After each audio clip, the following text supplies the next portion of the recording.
A pleasant morning. Let me take this opportunity to welcome each and every one of you to the Trinidad and Tobago Police Service weekly media briefing for 1st of July 2020. I'm Superintendent Wayne Meister.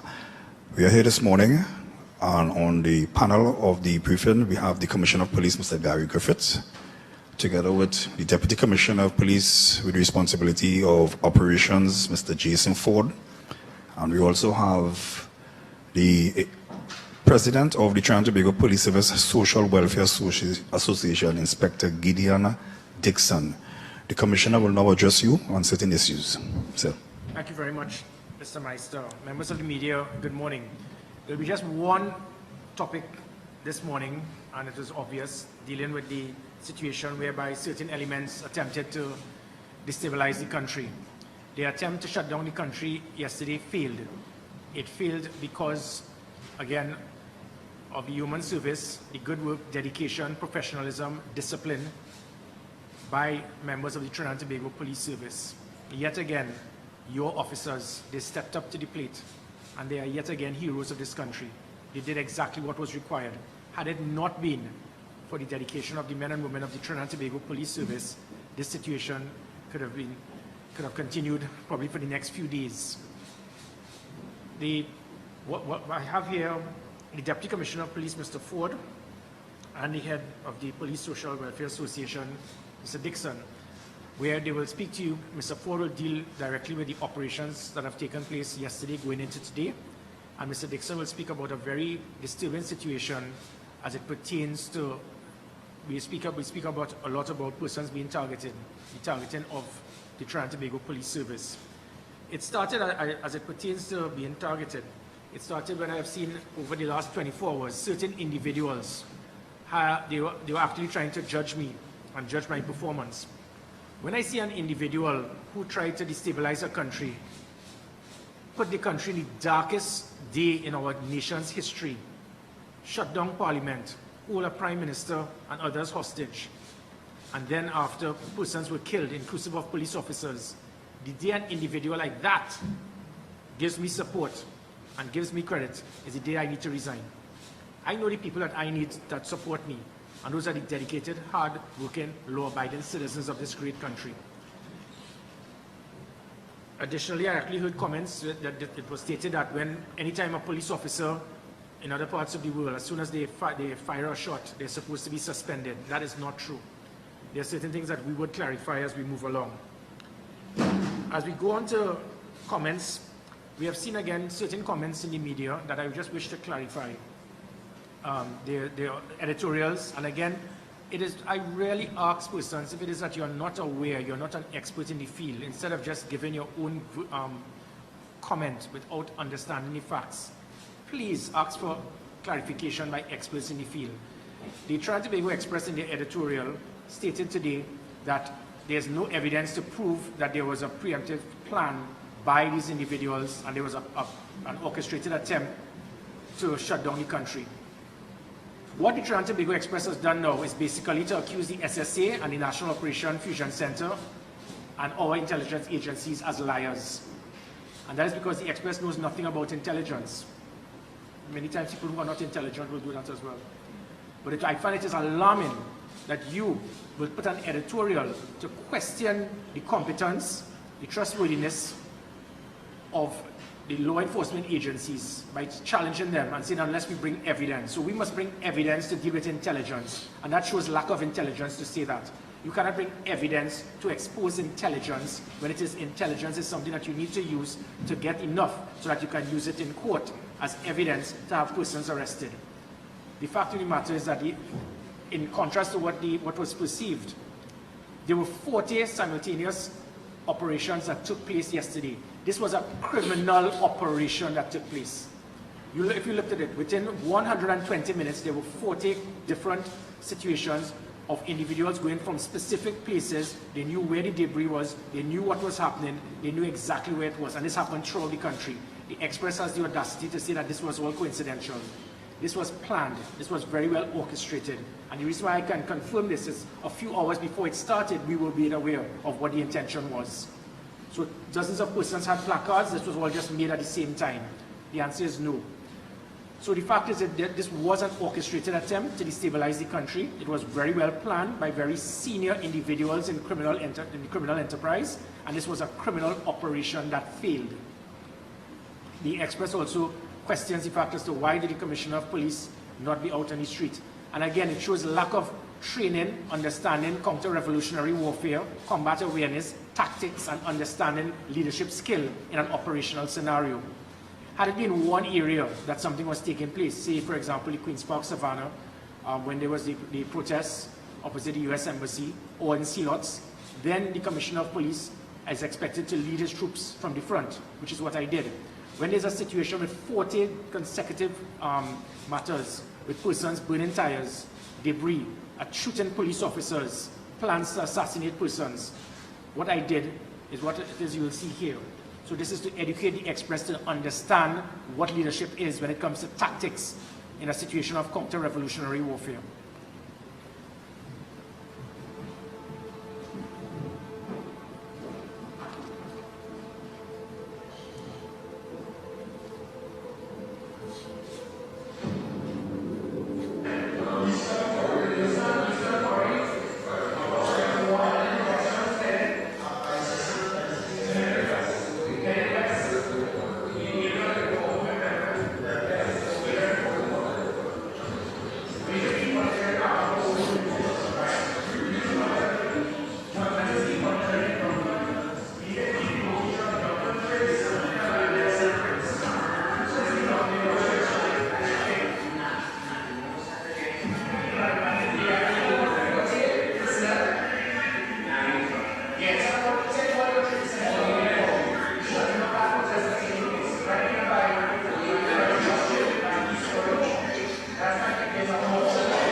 And that, to Omati Laida and the Trinidad and Tobago Express, that is how you deal with an operation. You don't have a commissioner of police that's running around willy-nilly all over the place. That is what you call a war room. That is what you call an operational command center. That is how you deal with a situation of a natural or man-made disaster. Where it is, you would have seen my Deputy Commissioner of Police Operational Intelligence there. We were monitoring everything in real time, pinpointing the situation, analyzing the threat, and being able to understand exactly what resources need to be placed in an effective and efficient manner. We were able to then utilize the support of the Trinidad and Tobago Defense Force, the fire services, and continue to get intelligence from the SSC and the National Operation Fusion Center. So Express, in future, if you do not understand tactics and operational scenario in a law enforcement environment, please ask first before you write foolish comments in your editorials. I will now like to ask DCP Ford to just give us a summary as to what has transpired so far as of last night and going into this morning, please. Thank you. Yeah, thank you very much, Commissioner. Ladies and gentlemen, good morning, Trinidad and Tobago. Pleasant morning to you. It is indeed a pleasant morning. After a sleepless night last night, I had the opportunity to look out a window on the eastern side of my residence. And when I saw the sun shining this morning, I said, this is too beautiful a day for it to be disrupted as it was yesterday. And it is wonderful that so far, today continues to be a day of little disruption. And that did not happen by accident. But before I go further, let me express sincere thanks to a bunch of very hard-working officers of the Trinidad and Tobago Police Service, the administrative, the operations, the investigative arms, the Trinidad and Tobago Defense Force, the Trinidad and Tobago Fire Service, officers of the municipal police, the different security agencies and companies that assisted us, the SSA, and most importantly, the citizens of Trinidad and Tobago who called and gave us tips and information that really assisted our operations yesterday to help us to quell that disruption that took place. The success that we achieved yesterday could not have been achieved without the collaborative efforts of all the persons I've just spoken about there. I will share with you some aspects of the situation that existed yesterday, its impact and its resolution. The Commissioner has said virtually all that needed to be said, so I intend to be very brief. What we had was a deliberate disruption or an attempt to disrupt life as we know it in Trinidad and Tobago. Now, ironically, because of our partnership with our citizens, we were getting snippets of information since the night before that some type of disruption was planned for yesterday. What we did not have was the magnitude, the scale that disruption was about. So we pre-planned, and even though we pre-planned, because that operation was calculated, and when you look at what happened yesterday, it was calculated. I found myself in the Commissioner's Command Center, accompanied by the Commissioner, the Deputy Commissioner, Intelligence and Investigations, and other arms of the Trinidad and Tobago Police Service, in communication with the Fire Services, the Defense Force. And I am staring at some monitors, and I am seeing, and I'll use the example of the Eastern Minur and the Priest Simon Center out there, where persons converged in an attempt to block the roadway. They burnt a maxi taxi. And because of our ability to marshal our officers, we were able to respond. And I say respond and not react, because yesterday, even though the intention was to have the police on the back foot, we were responding more than reacting. We were able to respond and get officers to that site on the Eastern Main Road. We cleared that area. Persons were arrested. And we made a decision based on our communication with persons on the ground and in the operations center upstairs that it was safe for us to pull back somewhat and concentrate on other areas. Lo and behold, what I saw really flabbergasted me. I saw persons in outfits covering their faces, they appear to be females, holding blue placards, as if by clockwork, they were given an instruction to step forward now.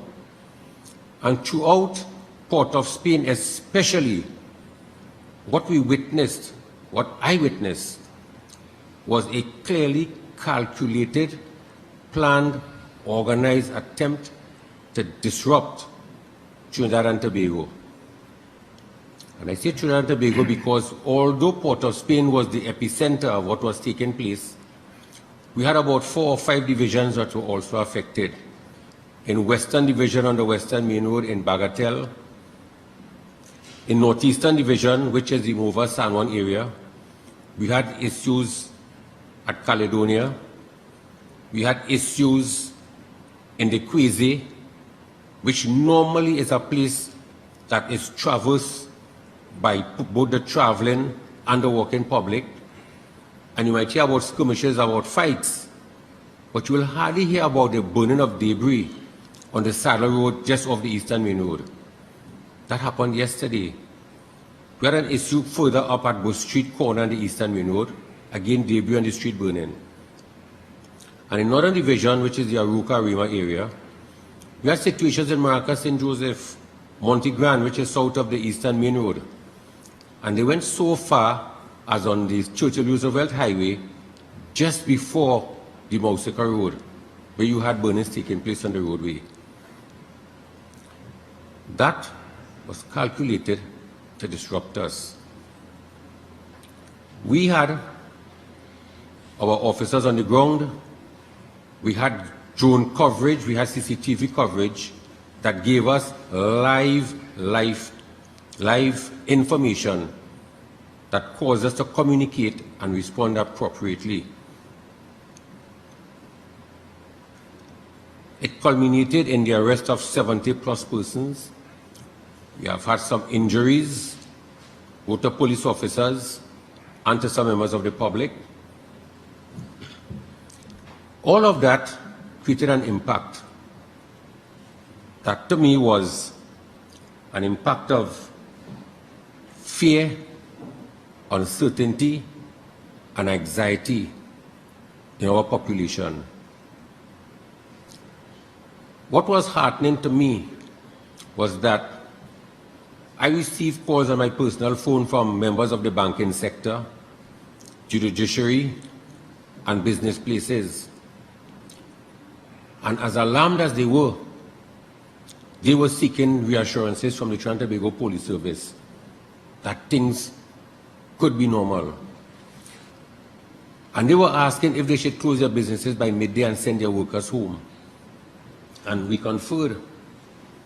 And after conferencing and looking at what was taking place by our response, we were able to give the assurance to those business places that you all have to continue your businesses as normal.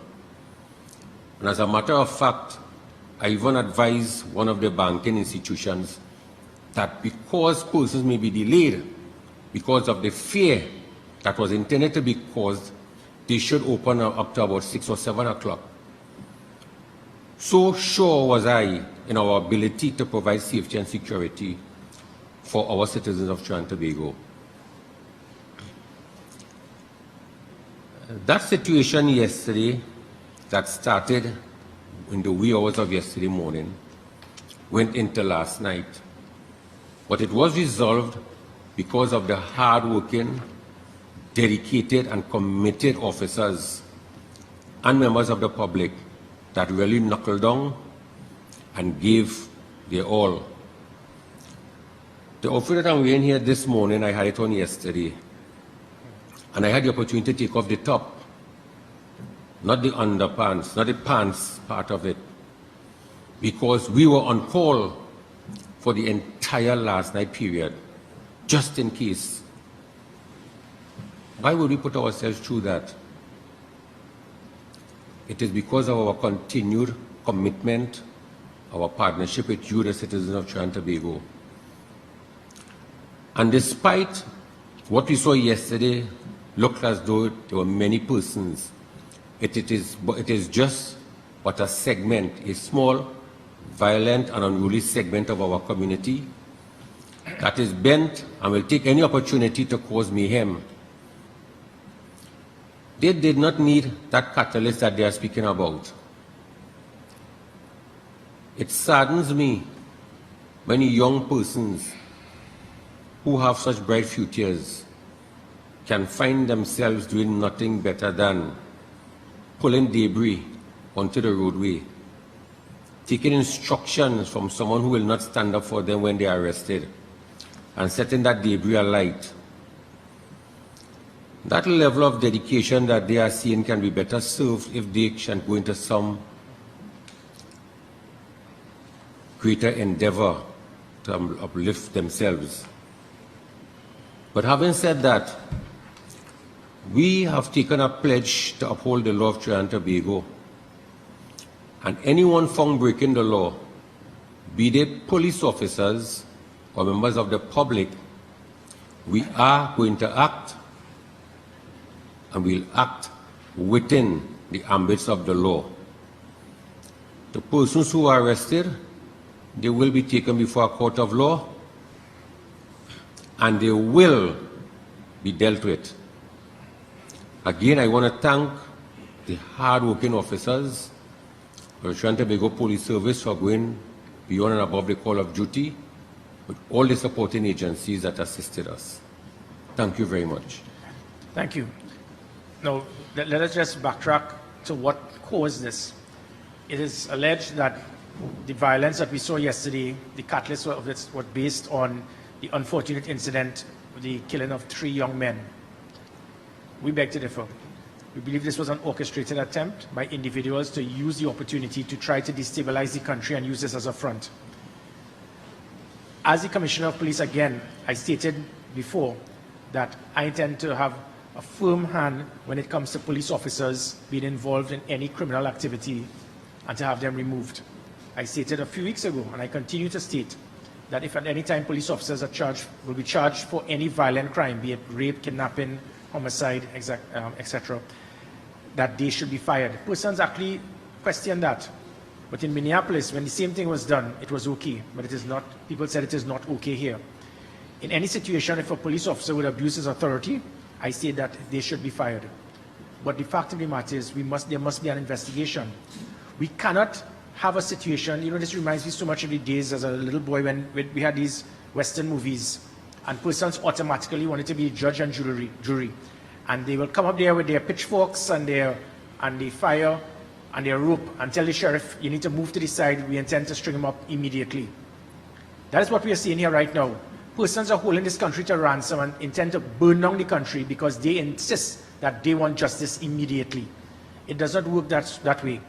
This sheriff is not moving. And I hope that those persons understand, please do not try to put pressure on me to do something. Because this sheriff, as I said, I'm not going to budge. We're going to let the system go through as it should be. And please, I do not want them to make my day. I would like them to now look, I would like them to look at the incident, because this has been played over and over again, of the video.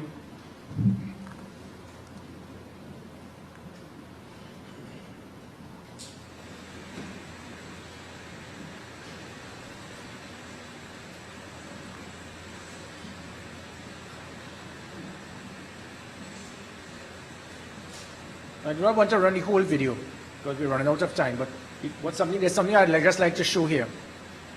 We are in a situation here where you're looking at over a dozen police officers, and persons are telling me that we should fire everyone, suspend everyone immediately. Now suppose there were 30 police officers in the operation, suppose there were 50, suppose there were 100. Am I to totally just send everyone home and suspend them? We have a police complaint authority. This matter is being thoroughly investigated. And with that investigation, we will ensure that if it is any police officer may have breached the regulations and abused his authority, that would be dealt with. But it cannot be a situation where every single police officer there, you are stating that they must be suspended. Okay.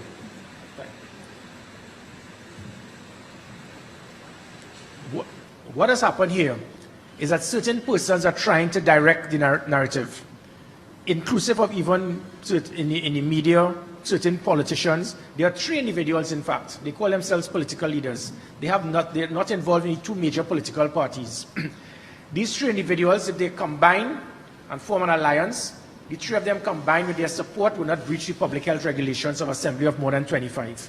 So what they are trying to do right now is try to turn this hate the police campaign, discredit the police. You're a political leader, you're coming into an election, and all you could speak about is hate the police, attack the police, demonize the police, in the hope that you can get persons who may be deemed high risk to say, well, listen, we are here, we are the saviors of you. I ask the country, do not take basket. There's a situation here, and we are dealing with it. I give the assurance to the country that the matter is being investigated as quickly as possible, and the immediate, as soon as the findings would be completed, especially by the PCA, I would act in accordance with the findings of the PCA and our investigation. Let us not compare what is happening in the United States to Trinidad and Tobago. In the United States, we saw a situation where persons were unarmed and were being killed by police officers. We are here in a situation where police officers are being killed. They are being shot. And what is, I find very alarming is that, yes, the 3 persons killed, it is very unfortunate. And you can't just pinpoint individuals. Yes, one of the 3 persons was littered with reports of him involved in firearm-related offenses. That has nothing to do with the investigation. But what I find, the same concern that people had, there's a police officer that same day, when these 3 men were killed. What about PC Mosley? He's the forgotten soul in this whole situation. His head was blown off. He was killed that same day. But there was never a protest. We have situations where a 2-year-old was killed. We recall a situation in Sealots where a young girl, it was claimed that she was tipping off persons. She was killed. Her family's home burnt to the ground. We have the situation in Caranage where a year ago, we have a political leader screaming, call her name, and then trying to blame the police. But in that same situation in Caranage, when that young girl was unfortunately killed, this is what happened to the police officer. A bullet ripped through his bulletproof vest and sent him in hospital. And this is what we are speaking about. And show the other photo, please. That, members of the media, is what the police have to encounter on a daily basis. Persons shooting at police officers, targeting police officers, trying to kill police officers. And people try to see us as the enemy. I think it is very unfortunate. The game plan here, okay, thank you. The game plan here by certain individuals who try to support criminal elements is to try to have here similar to certain parts of Jamaica where angels fear to tread. Where it is there are certain places where the criminals feel that we own this area. I give the assurance to this country that regardless of all the ramage that they try to see if they could influence a very bright nation, that the police are the enemy. I give the assurance that no drug area, no block, no community, no street, nowhere will be owned and controlled by criminal elements to the point that they feel that no one can enter. And that seems to be a big concern here. As I stated, it seems to be an orchestrated attempt to try to demonize the police service. It seems to be a plan to peg back the police service because of what it is we are doing. So criminals can carry firearms, do what they want. We saw what happened yesterday. These individuals, the plan of this as well, was to deliberately target police officers, which they did. There were several police officers that they were shot at. An Attorney General's office was hit. The area was total anarchy, where it is you had a situation of roads being blocked, tires, debris, persons in confrontation, throwing over vehicles, and yet all of that, the Newsday's front page is of police officers arresting someone. The whole country is under siege. The whole country is under siege, but this is what the Newsday sees as the front page. I will now ask the head of the Police Social and Welfare Association, Mr. Dixon, to please address us. Mr. Dixon. Thanks, Commissioner of Police, Deputy Commissioner of Police, members of the media, Trinidad and Tobago, thank you for being here. Let me first start by saying the association condemns the destabilizing acts by members of the public, particularly those in the East-West corridors on yesterday's date. Additionally, we want to put on record, we must commend each and every single officer of the TTPS who would have availed themselves in yesterday's, for want of a better word, massacre or destabilization act. We found that the actions of the police officers were very, very brave and commendable, and it should not go unnoticed. We also want to put on record that these officers have consistently shown their commitment, dedication, and devotion to duty. If we look back to the period building up to yesterday, we want to take from elections last year, 2nd of December 2019, then we went into Carnival. We went from Carnival into the COVID, and still in the COVID. And these are the same officers who consistently have been there for the members of the public and continue to show that level of loyalty and dedication. But these are the same officers who are still on the 2013 salary. So we also would want to put on record that an opportune time is being created here for not just the authority, but more so the CPO to get around the round table to treat with issues that affects officers' terms and conditions of office. Additionally, we also are aware that an officer having completed the duties last night in and around after 1 this morning would have gotten their car firebombed, who lives in East Port of Spain. That again is very, very, very unfortunate, but it should not be. The police are not the enemies of the public, nor should the public feel that their actions will go unfettered. Each report, we take each report as it is and try to exercise due diligence and efficiency in treating with the matter. We would want to continue to bridge that confidence gap which was so low so many years ago. We want to continue to ensure it escalate. But the actions of yesterday will not add value to that partnership we are working at. We want to call on the persons in and around the city of Port of Spain and environs. Please, the manner to resolve issues where you feel unjust is not to take the law into your own hands. You cannot win that way. The country loses as a result of that. We lose as a result of that. The officers who would have gotten support from both the Trinidad and Tobago Defense Force yesterday and also the other agencies identified by the Commissioner of Police, we also want to commend them for the level of support to ensure that yesterday's activities did not matriculate into something that was uncontrollable. We are thankful for seeing today, as said by Mr. Ford, and we hope that incidents of this will not raise its head again. The Commissioner of Police have given assurance in terms of the investigation into other related matters. We, the association, have in fact reached out to Officers Mosley's wife and mother. We will continue to do what needs to be done. It is unfortunate that we would have to lose so many lives over the weekend. We also are aware that two members of the public was murdered in another division night before last night. And we are saying that this spate of killing needs to stop. We also take note that a lot of high-power rifles are being placed into the market. Our officers continue to show that brave, valiant effort to combat these atrocities, and we are thankful for the support given by the authorities. But again, the police are not the enemies. The police are the professionals who are put here.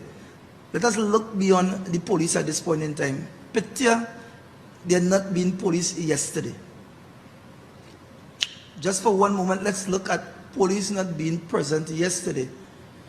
The extent to what could have translated, all of us who are here present might not have been here right now to carry out this interview. Right? So again, on behalf of the association, let me commend all the hard-working, dedicated officers. Let me commend the Commissioner of Police and his executive for the leadership yesterday. And let us also call on the public. Let us work together to bring about a greater and a better Trinidad and Tobago. Thank you, Mr. Dixon. And following up on that, when we asked for public support, it was excellent that persons were able to take video footage of the incident with the 3 men being killed. And that is what we are speaking about. That video footage is what could be instrumental to assist us in pinpointing exactly what transpired, because there's no such thing as a perfect crime. Someone will always see something. So we welcome the fact of what was done. But I also would like to have that done when the 2-year-old was killed. I would like it done when it is that men, women, innocent men and women are killed. I would like to have that done with 538 persons killed last year, it cannot be that person just conveniently only decide to record when police officers are involved. Let us do the recording. Take the recording and let us bring these persons to justice. It goes back again to my point. As of yesterday was a well-orchestrated criminal plan. It was a criminal operation, nothing more. This was a plan to destabilize and disrupt the country. And now they're trying to play victim. They're trying to pretend that they're the ones that there's a degree of hurt and they're committing crime and trying to shut down the country because of their concern. That is not true. They are using this to build their criminal cartel. And as I said, crime is big business. They are using this as an opportunity and an excuse to try to peg back the police service from doing our job so that they can take control of this nation. We will not let this happen. I will just show a short video of this is what transpired yesterday. And I ask the public to see who is the real enemy and who are the ones who are trying to destabilize the country in contrast to who are the ones who are trying to protect the country.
These actions are supposed to be based on their being concerned. We have also used our camera footage to pinpoint the individuals, and these individuals will be brought in for questioning.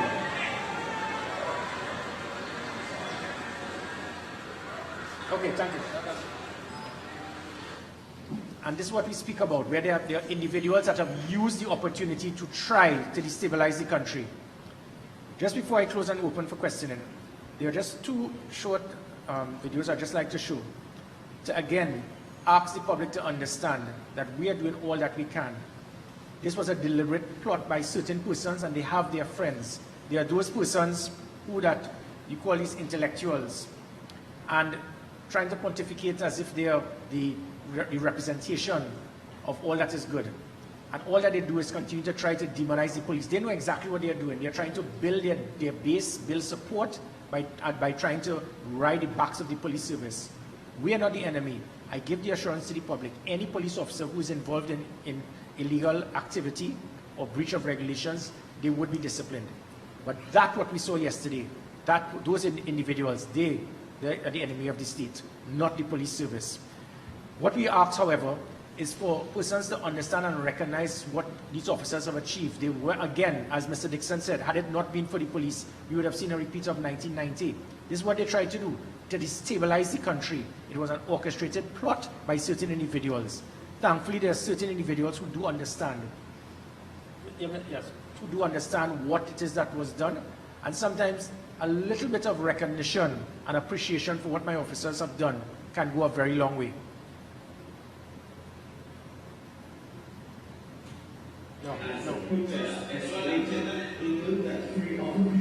No.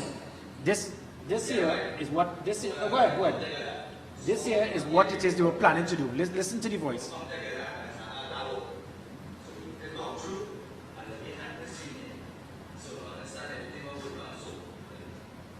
That, members of the media, is what persons are trying to state that they are the good boys, they are the nice fellas, they did nothing wrong. It's the company they keep and all of that. These people want to kill, they want to destroy, and they do not want us to defend you, the law-abiding citizens. As I mentioned, if it is the audio from the chamber, please. And this is what sometimes a little bit of recognition goes a long way.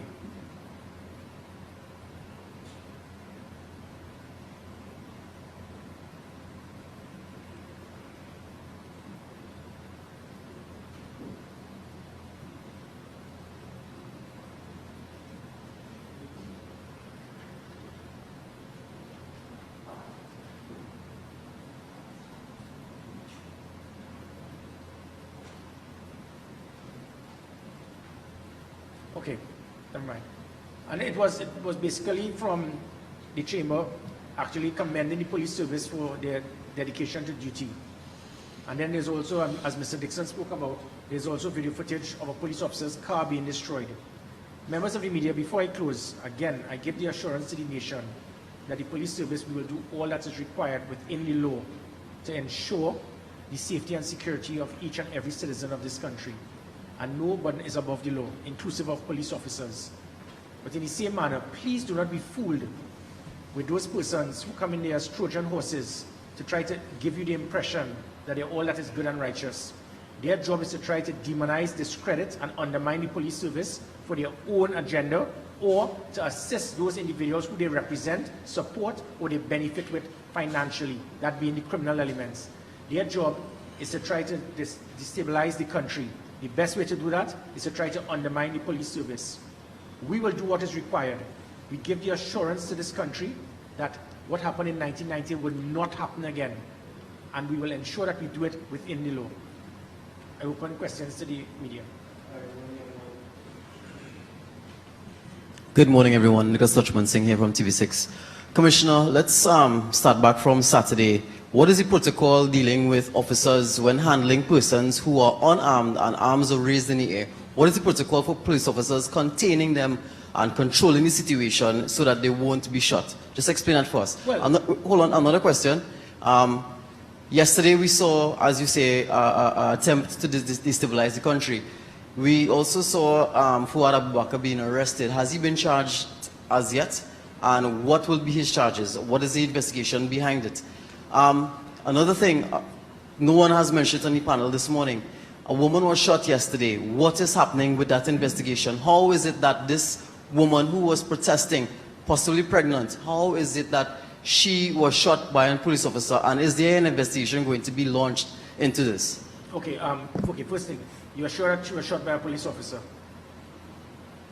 Well, And I mean, if you could, I would like you to bring evidence. I would like to bring you into. well, see, so the back and forth now, because we would like an investigation to be But launched. that is it, but that's So what we you have want. ballistics now. So is the TTPS going to investigate to see whether the missile came from a TTPS officer or some random gun? Yeah, but that's, you see, the reason I asked you the question was just my point.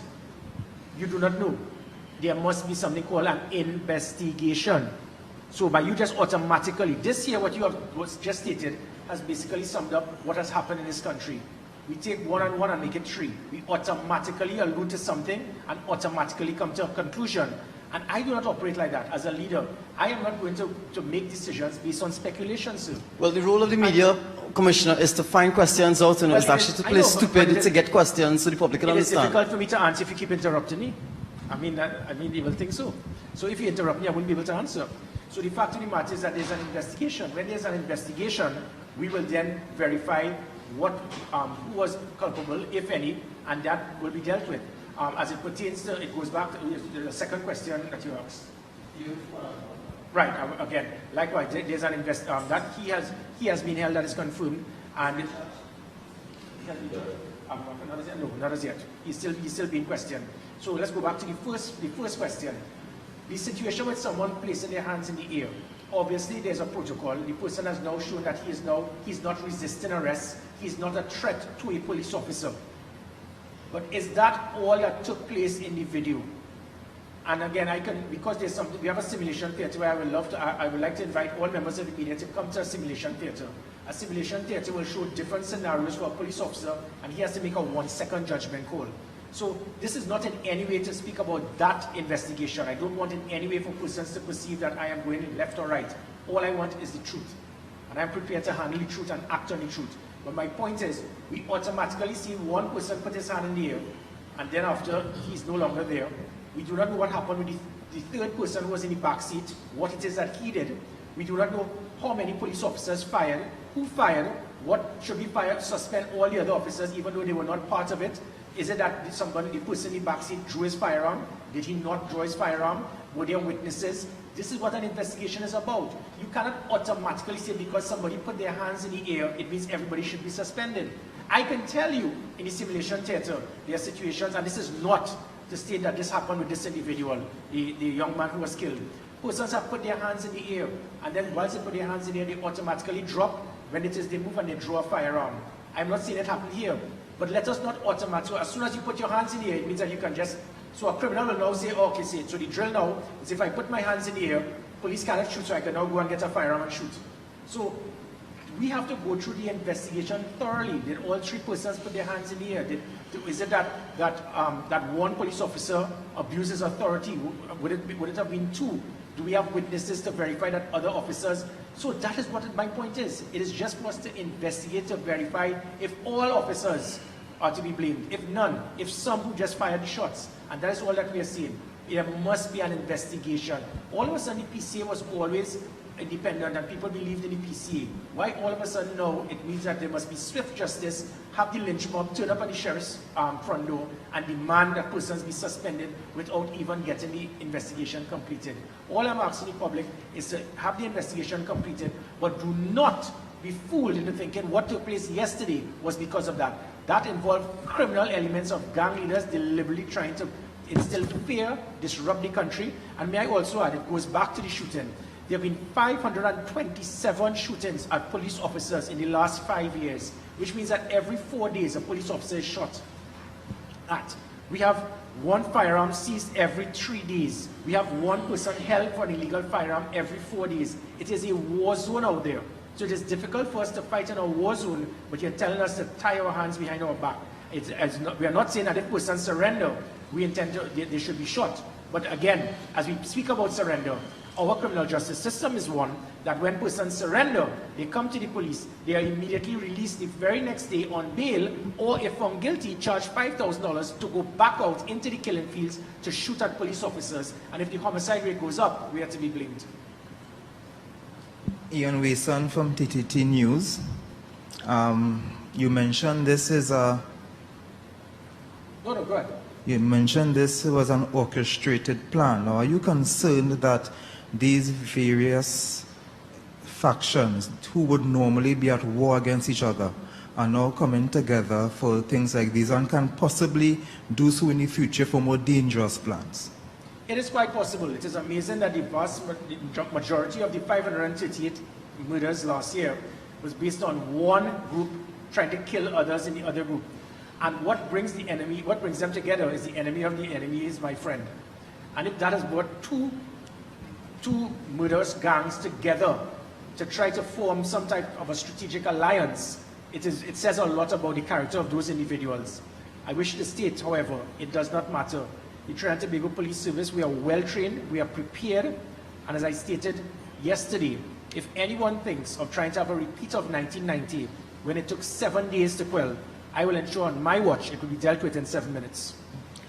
You've, about the same killing in Griffith yesterday, you have mentioned and you have described your officers as heroes, but to the residents in Griffith, those officers are certainly not, and they have been calling for you yesterday to pay them a visit. Are you have intentions of doing so, to meeting with at least the family of the 30-year-old mother of 5? No, definitely. I think it was her. I think it was her husband, the lady who died yesterday. Mm-hmm. Yeah, I will speak. I will speak to the individual, even though he said that what he intended to do to me and my family. I understand he is hurting, mm-hmm. And obviously I would be more than willing to meet with him. In one of the videos, you showed where a police officer was shot through his vests.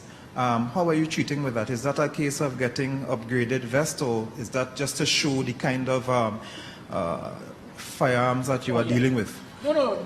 A bulletproof vest is not. It is not something that the bulletproof vest is to ensure that there is no penetration of the round into the person. A bulletproof vest at times will cause your ribs to break. So the fact of the matter is that if he did not have the vest, he would have been killed. But no one spoke about it. Instead, we have an activist politician who decided to use that as an avenue and then try to make some very foolish comments to state that the young girl who was killed that day was at the hands of, or alleged by police officers. For that officer to be shot, it meant that people had illegal firearms and tried to kill police officers. Yesterday as well, the plan was to try to target police officers. You saw the video, assault rifles. Their plan is to kill police officers. And how do you think my officers feel when it is you see in editorials and other aspects trying to blame the same men who are going out there to try to ensure that democracy is preserved in this country? All right, we're next to 91.9 FM. Good morning. Commissioner, are you satisfied that the police service is in a position to say that their officers are trained enough in public relations to quell situations as opposed to make things, get worse? In particular, too, because we also saw some video with some persons running away from police and officers shooting behind them. I believe it looked like George or Nelson Street. How would you respond to that? And also, just quickly, the video you showed earlier, we noticed Minister Young in the room in that war room, as you described it. Is that normal procedure to have the minister in the war room? And what was his role yesterday in terms of being in the room? Oh, so many questions. Okay, let me start with, hold on to that. Let me start with the last one first. What you saw there is similar to what is in the United Kingdom. It is known as COBRA, the Cabinet Operation Briefing Room, because the government, they are the ones who direct policies. So if there's a situation where the UK Prime Minister, he or she must be aware of the operation, seeing that what is required. Because remember, when it comes to an operation for a natural or man-made disaster, it does not necessarily mean arms of the protective services. We require support from the regional cooperation, the Ministry of Works and Transport. So there are a number of different institutions. That is why when the minister reignited the National Operation Fusion Center, it puts all different agencies working together and being able to coordinate. So that is what happened yesterday. It was real time. As soon as an incident took place, we were able to pinpoint immediately, utilize our resources to quell the disturbance and to be able to make sure that we have the logistic and the operational support to deal with it. As it pertains to public relations, yes, we have actually increased that, and that is why probably the public support of the police service has increased in the last 18 months from 14% to 30%. So there's a lot that we are doing. We are not perfect, neither is society, but we come from society. We're expected to be at a higher standard, and I give the assurance that we would. The police officers, I think if you look at what has taken place all over the world, you've been seeing police officers being killed, police officers killing persons, protests, riots, destruction. What you saw yesterday with the Trinidad and Tobago Police Service, you saw tremendous restraint. You saw police officers actually being hit, being shot at, and still the police officers were able to hold back, show restraint, and only use minimum force when required. That says a lot about police officers in this country. Just to the George Street or Nelson Street, I'm not sure which street, where the guys running away from the officers, and it looked like officers shooting behind them while they were running away. All right, sorry, I didn't pinpoint that at all. I will have to look at it, and again, minimum use of force. Persons fleeing, you do not fire shots at individuals. And that is why it is that I established the use of the proper line for minimum use of force, proper verbal persuasion, communication for backup. The body cameras, I have established 180. We intend to get about 500 more. And also then moving from the battle, not as a pain-compliant method, but to be able to suppress the individual, and then move into the pepper spray, the tasers, and the firearm being the final use of force. Good morning. Olive Gonzalez from Newsday. Yes. I would like to know, have any charges been laid against anyone who was arrested yesterday? And Commissioner, can you confirm whether a senior police officer has been arrested by the Professional Standards Bureau? Okay, all charges have not been laid as yet against the persons who have been arrested. You would appreciate that it was a long and extensive exercise, and today we will be dealing with that. And yes, we have information that a senior officer was arrested. It bears testimony to the fact that we investigate, and this is not the first officer that has been arrested. And once persons run afoul of the law, we as investigators, when we have the evidence, we will arrest and charge you. Okay. Any other? Sorry. I think I'd ask about the senior police officer. I'm not sure if you answered that. Yes, we prefer not to make any comments at this time. We're just trying to get more information from the PSB, but I think we could confirm. Yes, I can. I answered and said yes, one was arrested. Okay. Yesterday, while I was driving home, it was about 7 o'clock, I saw a police officer who I saw at one of the scenes. And he was telling me that he had a long day yesterday from 5 o'clock in the morning to after 7 when I saw him. how stretched right now is the police service, especially when things like these happen? Of course, you have the COVID, you have to check the bars and things like that. I would ask Mr. Dixon, I think he being in charge of the Police Social and Welfare Association, he will explain to you what our officers have gone through since the Friday before Carnival, and this is going to continue until after the general election. Go ahead, Mr. Dixon. Thank you very much, Commissioner. Thank you very much, Mr. Wilson, for asking that question. I alluded earlier to a period started back from just prior to the 2nd of December 2019, when the local government election started. We have the same labor force who have been going consistently. We are a weary group of professional officers who, I would want to say, are very committed, very dedicated, and deserve what they are entitled to. And at this stage here,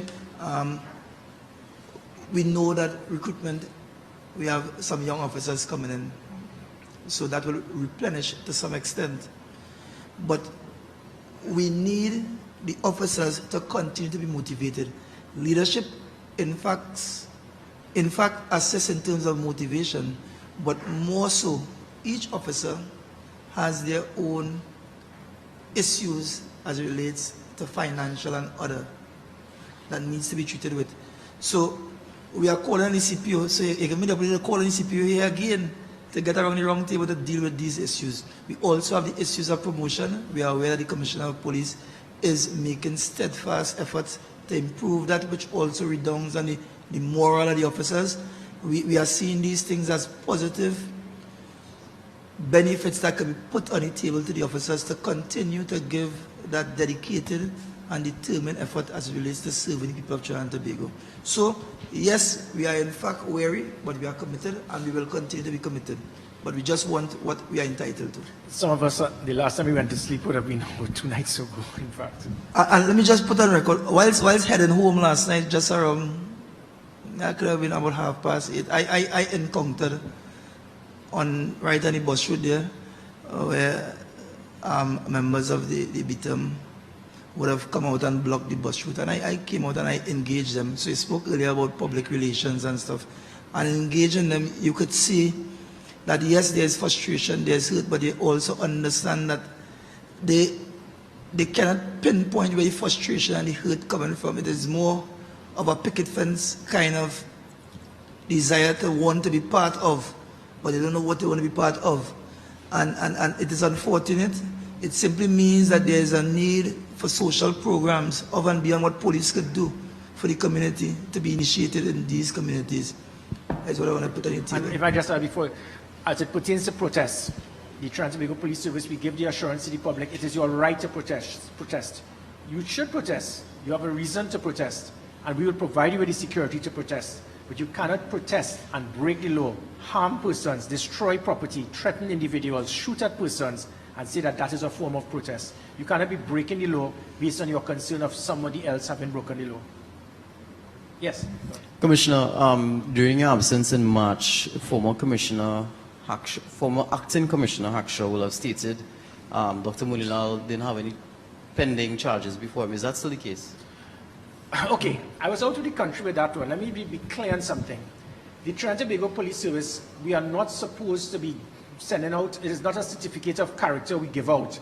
When any, especially persons in high office, they would be asked, give me a letter of good faith to say that we are clean and that can then be used on a political platform or even in Parliament. I think that was inappropriate.